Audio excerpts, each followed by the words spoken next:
Excuse me.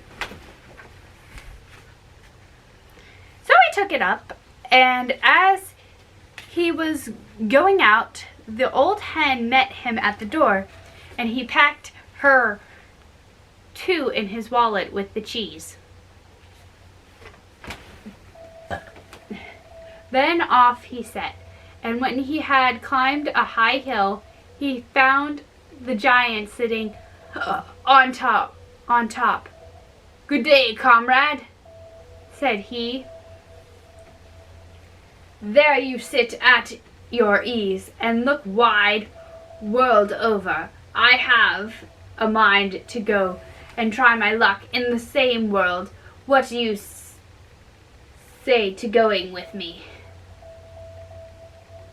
When the giant looked at him and said, "You are a poor trumpery little knave."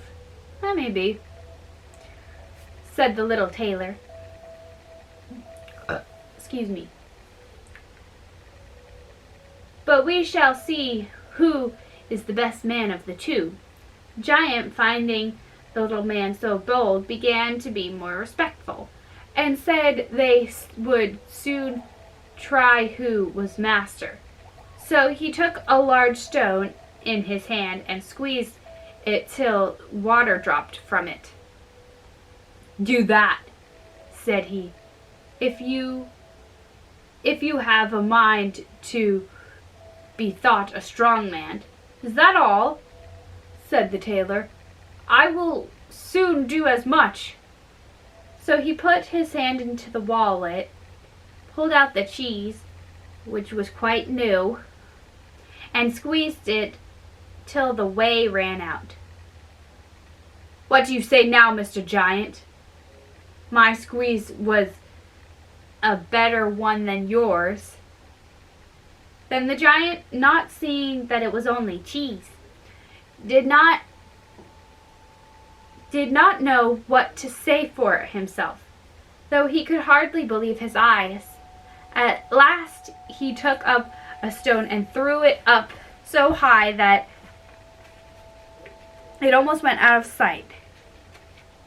"Now then, little pygmy, do that if you can." "Very good," said the other. "Your throw was not a bad one, but after all, your stone fell to the ground. I will throw something that shall not fall at all."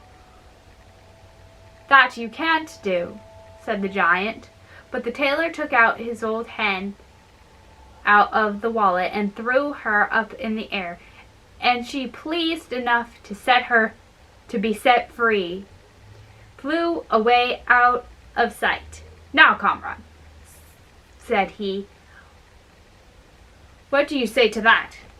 "I say you have a clever hand," said the giant, "but we will now try how you can work." Then he led him into the wood, where a fine oak tree lay felled. "Now let us drag it out of the wood together." "Very well. Do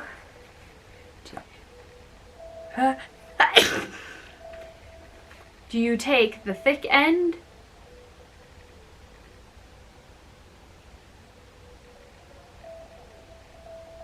"And I will carry the top and branches, which are much the largest and heaviest."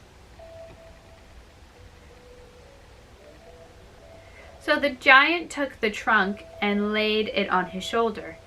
But the cunning little rogue, instead of carrying anything, sat himself at ease among the branches, and let the giant carry stem, branches, and the tailor into the bargain.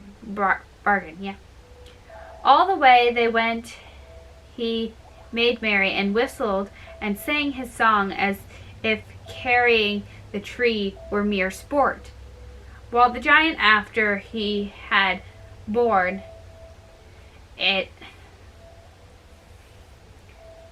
a good way, could carry it no longer, and said, "I must let it fall." Then the tailor sprang down and held the tree as if he were carrying it, saying, "What a shame that such a big lout as you cannot carry a tree like this." Then on they went together, till they came to a tall cherry tree, and the giant took hold of the top stem and bent it down to pluck the ripest fruit, and when he had done, gave it over to his friend, that he too might eat. But the little man was so weak that he could not hold the tree down, and he went up with it springing in the air. "How!" said the giant. "What now? Can't you hold a twig?" "To be sure I could," said the other, "but don't you see there's a huntsman who is going to shoot into the bush where we stood? So I took a jump over the tree to be out of the way. Do you do the same." The giant tried to follow, but the tree was far too high to jump over, and he only stuck fast in the branches for the tailor to laugh at him. "Well, you are a fine fellow after all," said the giant. "So come home and sleep with me and a friend of mine in the mountains tonight."